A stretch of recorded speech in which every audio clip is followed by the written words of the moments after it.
సీఎంగా వైఎస్ భారతిరెడ్డి గారు. సో, ఇలాంటి ఒక షాకింగ్ నిర్ణయం తీసుకున్నారు జగన్మోహన్ రెడ్డి గారు అంటూ ఇప్పుడు సోషల్ మీడియాలో చర్చ నడుస్తుంది.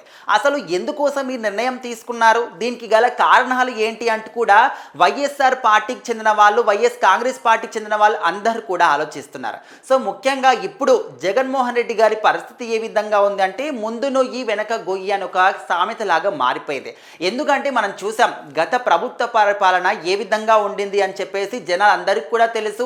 అంటే ఇక్కడ వాళ్ళకు ప్రతిపక్ష హోదా కూడా లేనటువంటి దీన స్థితి, అంటే 11 సీట్లకు పడిపోయినప్పటికీ కూడా వాళ్ళకు ఉండాల్సినటువంటి ఓటింగ్ బ్యాంక్ అంటే సుమారుగా 40% ఓటింగ్ బ్యాంక్ అనేది వైఎస్ జగన్మోహన్ రెడ్డి గారికి ఉండింది. సో మరి జనాలు ఆయన మీద ఎంత నమ్మకం పెట్టుకున్నారు, ఏ రేంజ్లో నమ్మకం ఆయన మీద జగన్మోహన్ రెడ్డి గారి మీద అందరూ కూడా పెట్టుకున్నారు మనకు క్లియర్గా అర్థమైపోతుంది.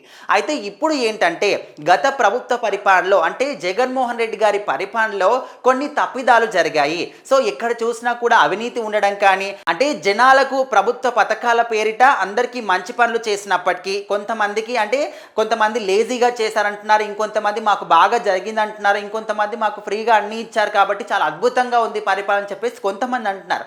ఏదేమైనప్పటికీ జనాల పాలిట వీళ్ళు ఇచ్చింది బాగానే ఉన్నప్పటికీ కూడా ప్రభుత్వానికి, రాష్ట్రానికి మాత్రం అప్పుల కుప్పగా మారిపోయిందనమాట.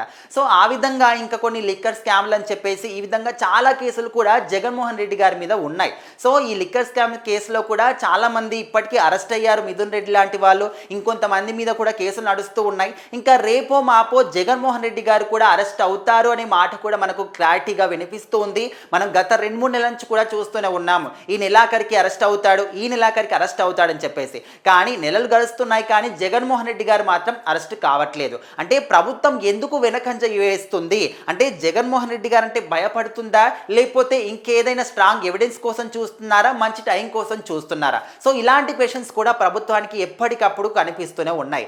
అయితే ఇప్పుడు అసలైన మ్యాటర్ ఏంటంటే భారతి గారిని ఎందుకు సీఎం అంటున్నారు జగన్మోహన్ రెడ్డి గారు, ఇలాంటి షాకింగ్ నిర్ణయం ఎందుకు తీసుకున్నారు అంటే మనందరికీ కూడా తెలుసు, ఇంకా రేపో మాపో జగన్మోహన్ రెడ్డి గారు ఖచ్చితంగా జైలుకు మాత్రం వెళ్తాడు. దానికి పర్ఫెక్ట్ ఇలాంటి ఒక డేట్ మాత్రం లేదు, మాత్రం ఖచ్చితంగా జైలుకు మాత్రం వెళ్తారు అని మాట మాత్రం మనకు తెలుసు.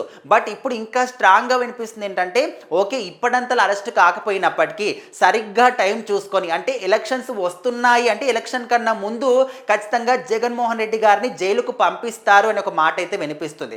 అయితే ఇక్కడే జగన్మోహన్ రెడ్డి గారు ముందు చూపుతోని ఆలోచించి ఓకే ఒకవేళ నన్ను జైలుకు పంపిస్తే, అంటే ఆల్మోస్ట్ పంపకపోవచ్చేమో, ఇండోల పాటు చేయండి ఇప్పుడేం చేస్తారులే కానీ అనుకుండొచ్చు. బట్ ఒకవేళ నన్ను జైలుకు పంపిస్తే సీఎం క్యాండిడేట్గా వైఎస్ భారతిని నిలబెడతాను అనే విధంగా ఆయన ఒక నిర్ణయం తీసుకున్నట్టయితే ఇప్పుడు టాక్ వినిపిస్తుంది. ఎందుకంటే ఆయన జైలుకు వెళ్ళినప్పటికీ ఆయన స్థానంలో భారతి గారు ఉంటారు కాబట్టి సో ఖచ్చితంగా ఇప్పుడున్నటువంటి సిచ్యువేషన్స్ కానీ వైఎస్ కాంగ్రెస్ పార్టీకి చెందిన వాళ్ళు అందరూ కూడా ఖచ్చితంగా అంటే మనం చూస్తూనే ఉంటాం, ఇప్పుడు ఒక ప్రభుత్వం ఉన్నప్పటికీ నెక్స్ట్ వచ్చే ఎలక్షన్స్లో ఖచ్చితంగా ప్రభుత్వాలు మారుతూ ఉన్నాయి, జనాలు కొత్తదనాన్ని కోరుకుంటున్నారు. మరి ఇక్కడ ఆంధ్రప్రదేశ్ ప్రభుత్వాలు కూడా ఎప్పుడు ఏ విధంగా మారుతాయో కూడా మనకు అర్థం అవ్వట్లేదు. ఇప్పటికే వాడివేడిగా కూడా జరుగుతూ ఉన్నాయి. కాబట్టి మరి సీఎం క్యాండిడేట్గా జగన్మోహన్ రెడ్డి గారు జైలుకు వెళ్తే ఆయన స్థానంలో భారతిరెడ్డి గారిని నిలబెట్టేటువంటి ప్లాన్ని మాత్రమే ఆయన వేస్తున్నారు. ఖచ్చితంగా మరి చూడాలి జగన్మోహన్ రెడ్డి గారి ప్లానింగ్ కరెక్ట్ అవుతుందా, ఆయన ఇదే ప్లానింగ్ ఫాలో అవుతారా, లేకపోతే అసలు ఆయన జైలుకే వెళ్లకుండా ఆయనే సీఎం స్థానంలో ఉంటారా, అంటే సీఎం క్యాండిడేట్ స్థానంలో ఉంటారా? సో మరి దీని గురించి ఇప్పటి నుంచే కూడా చర్చ నడుస్తుంది. ఇప్పటికే ప్రభుత్వం గడిచిపోయి 1 year అవుతుంది కాబట్టి ఇంకా 4 అంటే 3.5 సంవత్సరాలు కూడా ఉండొచ్చు. మరి చూడాలి ఈ యొక్క 3.5 సంవత్సరాల్లో ఎలాంటి మలుపులు తిరుగుతాయి రాజకీయాలు ఏంటి అని.